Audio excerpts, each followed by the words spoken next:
Okay, so Mohammed Jaser, you recognize this man? Yeah, I saw him in the video, and I definitely recognize him. How?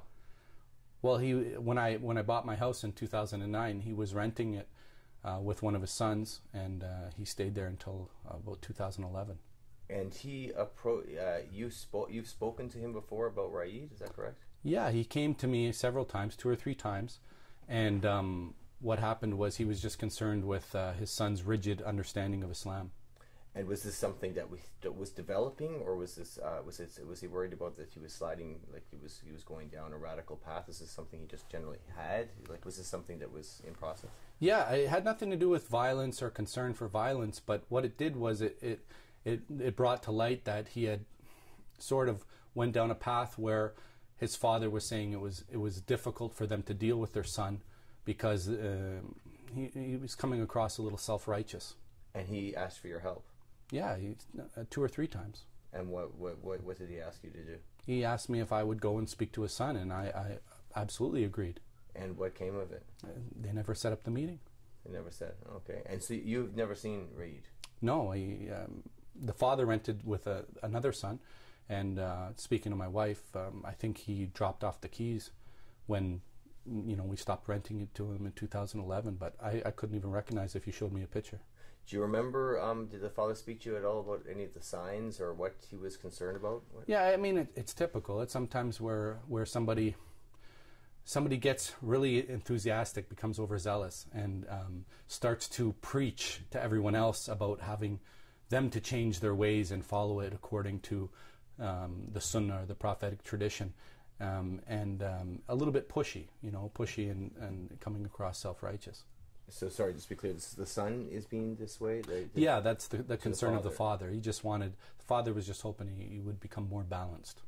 More balanced. And so he wasn't worried about violence or no, terror? there was nothing mentioned about violence, but what it does is it gives a timeline that there was an actual concern even from a family member back there, and I feel bad because I wish they had to set up the meeting. Maybe we could have nipped it in the bud, but I can't force people to meet me.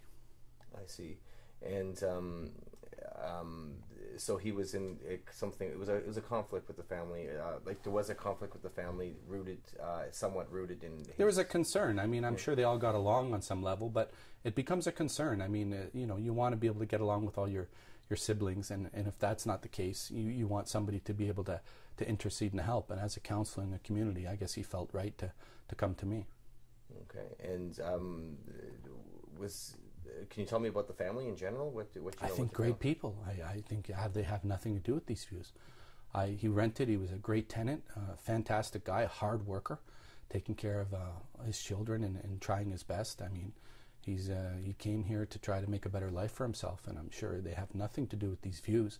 And keep in mind, the son even gets his day in court. But having said that, I mean, it just concerns me that back then the father was bringing some of these concerns to me. Was there generally? Did you really feel? Was he really in a state of worry about it? Was it? Yeah, I mean, he brought it to me 2 or 3 times. I mean, I really want you to sit and have a talk with my son. But he was a busy man. I mean, I'm sure it probably wasn't set up because the guy's so hardworking, working 6-7 days a week, and his son's an older. He's 35. Back then, he would have been in his 30s. So, it just never happened. Okay, and there was it was just more the opinions he was expressing, right? It wasn't about videos. Yeah, no, it has nothing to do. But it shows in the timeline that there was some concern at that point. So it's not as if this guy just showed up on the radar. It debunks people's thinking that this thing just came from nothing. They just created this from nothing. This was a process, and whether he's guilty or not, the court will decide. But there were concerns. Meaning that how far were his views more extreme than what the father even knew about, which seems reasonable. I see. And can you give me the dates? Like what years was this between? Yeah, he started coming to me about his son, his problem. I think in the beginning of 2010, all the way till the beginning of 2011, 2 or 3 times. And is that how long did you live in your house or in your apartment? About a year and a half. About a year and a half, and you haven't seen the family since? No, he just picked up mail a couple times.